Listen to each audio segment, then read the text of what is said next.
friend, welcome to Born for Homeschool. I'm Rachel Bourne. Today I wanted to share with you a little bit of the planning I've been doing in regards to our school schedule and routine for this coming year. My husband and I have 4 children, and this year I'm going to be homeschooling 3 of them. So I think this year will be a really fun adventure for all of us as we navigate learning together for the homeschool year. Before I jump into our schedule and our routine for this year, I just wanted to share with you some quick thoughts I had in regards to being a homeschool superstar. Because I came across an article written by a woman named Sarah Mackenzie, and I was so encouraged and challenged by it, I wanted to share a few of the thoughts that she wrote. Sarah Mackenzie is an author and a homeschool mom, and you can find her at her website, readaloudrevival.com. But I came across this article that she wrote. The article is titled, Why I'm No Homeschool Superstar. So she starts out her blog post, Homeschool Superstars. They are all over the blogosphere. Wildly inspiring women with endless stores of energy and beautifully written lesson plans. Their kids make elaborate lap books, go on exciting field trips, are involved in oodles of extracurricular clubs and activities. She goes on. Choosing excellent materials is important, of course. Establishing a healthy daily routine is enormously helpful. Developing an active social life is essential. We can read up on every curriculum on the market, listen to webcasts, devour articles, attend conferences, participate in co-ops or support groups, and otherwise get our ducks in a perfect little row. But none of this will have the same impact on the life of a homeschooling family as a peaceful and happy mother. To become peaceful and happy, you've got to figure out what's true about you. What creates an environment where you can thrive? She goes on to say, just be yourself. Embrace who you are. A reading mama, a knitting mama, a super social mama, a mama who's always whipping something tasty up in the kitchen, or one who's constantly on the prowl for interesting places to visit. Figure out what drives you and then let your kids shine within that capacity. It's a great article, and I will put a link in the description box below for you to read the entire article for yourself. But I was really encouraged when I read that. I've been struggling through looking at planning our science for this year, and I had all these grand plans, and oh my goodness, the Pinterest ideas abound. But as I was planning it out and thinking about it, I remembered the truth about myself, and if it's not simple and convenient and easy, it probably will not happen. I am not a crafty mom. I am not a mom that does all the fun and exciting hands-on stuff. I would love to be that mom, but that's just not me. I have to work super, super hard to pull together fun science activities or anything extracurricular. It takes a lot of time and energy for me. It's not just an easy thing. And so this year, I really want to focus on science. I really want to have some strong science learning this year. And so I knew if I made things too complicated or too involved, or if I planned too many hands-on things, we would not be successful. It just doesn't fit with my personality as a teacher. And so I don't think it would work well for our homeschool. So I found a science curriculum that I'm really excited about trying this year. I think it is thorough and in-depth. I have chosen to purchase the kit that comes with it. So I looked at the supply list for this science kit for our science program, and I thought, oh, I could just get all of those things myself. I could, probably spend half the money if I just curated all the supplies myself. But then I stopped myself and I realized, okay, is this extra money I'm spending on the kit going to be worth my time and effort and energy to gather all of the supplies? And if by having this already done, is it going to make it so that we actually do the projects that I want to do?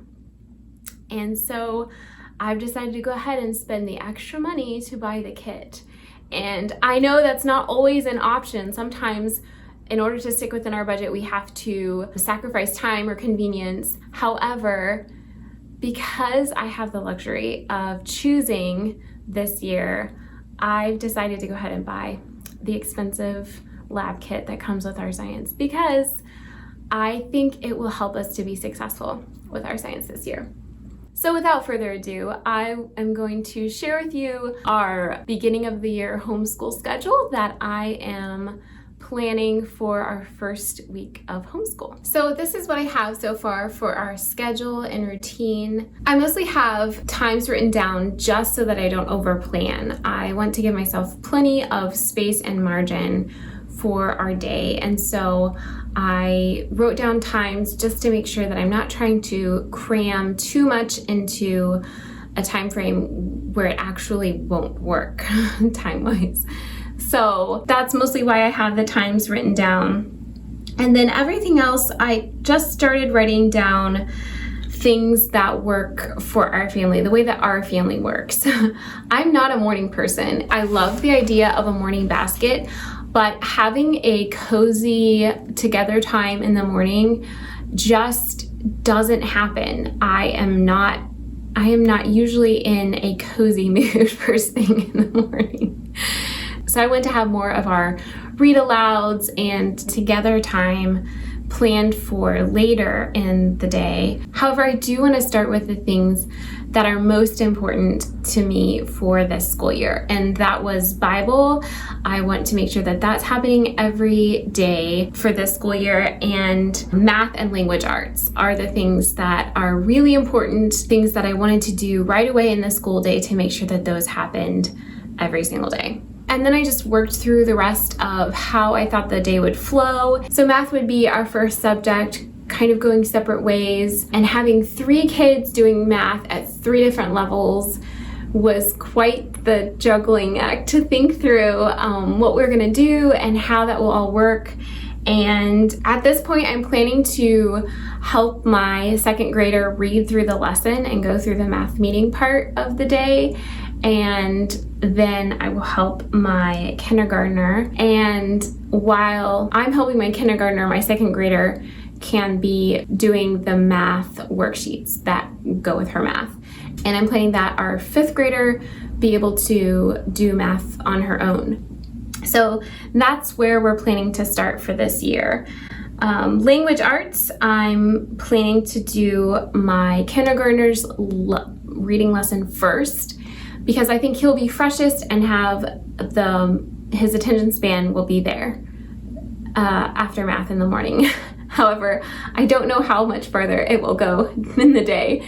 So I want to do his letters first, and then I will do my second grader's language lesson. And then while I'm working on those with the 2 youngest, my oldest will be doing a writing class that she watches on her own on the computer. And so that will all be happening. Language arts will be happening together, just separately. And then after that, we have the subjects that we will be gathering for. We have history and science, and those will be the things that will happen all together. We will read the lessons or learn the lessons, and then do just age-appropriate activities. So after the gathering subjects of history and science, I'm planning that there's some time before lunch for my oldest to finish off some language arts things, spelling and typing, things that she can do on her own, and then also maybe some language lessons that she'll be doing with me. And then that will bring us to lunch. So because I'm not a morning person, I don't want to put all of the morning basket things at the beginning of the day, I have planned for over lunchtime to do some of our gathering activities, the things that we're going to do all together. So those activities will be, for us, talking about manners, we'll be reading the Connoisseur Kids book, poetry. I would love to do a read aloud of a picture book every day, and then some sort of family read aloud. I want to be doing, sometimes we do an audiobook, and that's when I have my lunch, or I'll do a read aloud and then I'll eat a little bit later. And then some sort of nature studies, hoping to do that with our lunch basket. So after lunch, I mostly just have loop things like art, and we will be doing art with history, we will be doing art with science, but if there are extra art studies or something like that I want to do, we will do that after lunch. Also, things like safety. I'm planning to do some unit studies on safety, and so those will probably happen after lunch. And then the kids will be free to play, and I will be free to do what I need to do. So that's the plan for this year. I will definitely be working more on fleshing it out, and once we get started, all bets are off. We will probably totally revamp and just see what works for us in this season of life. But this gives me a framework of kind of the order of things and how I want the flow to be for this coming year. So that's our plan for this school year. Thank you so much for watching today. If you found this video helpful, please leave it a thumbs up. I would love to hear your thoughts and your plans for your routine and schedule this year. Do you have a strict schedule for sticking with things? Do you have more of a flow, of a routine, of this is the subjects we do and how we do them? Don't forget to subscribe so you're notified when we release a new video, and I look forward to seeing you again next week.